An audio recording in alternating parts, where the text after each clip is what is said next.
નમસ્કાર દર્શક મિત્રો, હું નીલમ સોલંકી વિશ્વાસ 24 ગુજરાતી ન્યૂઝમાં આપનું હાર્દિક સ્વાગત કરું છું। હવે નિહાળો આજના મુખ્ય સમાચાર।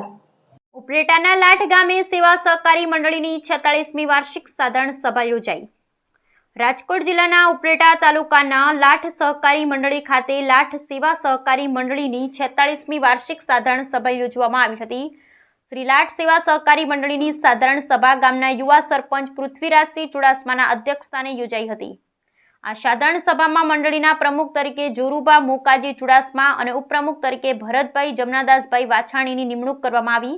આ તકે ગામના આગેવાનો, મંડળીના સભાસદો, સભ્યો, હોદ્દેદારો તેમજ ગામના વડીલો અને યુવાનો બહોળી સંખ્યામાં ઉપસ્થિત રહ્યા હતા।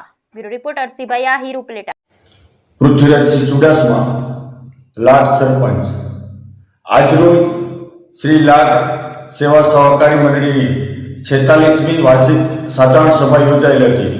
આ વાર્ષિક સાધારણ સભામાં સર્વાનુમતે શ્રી લાઠ સેવા સહકારી મંડળીના પ્રમુખ તરીકે જોરુબા મોકાજી ચુડાસમા તેમજ ઉપપ્રમુખ તરીકે ભરતભાઈ જમનાદાસ વાછાણીની વરણી કરવામાં આવેલ છે।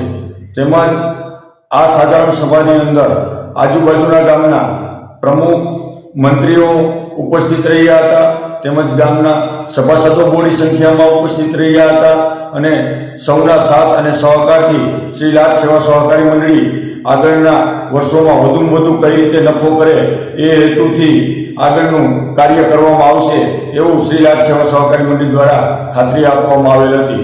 બસ એ જ અસ્તુ, વંદે માતરમ, ભારત માતા કી જય।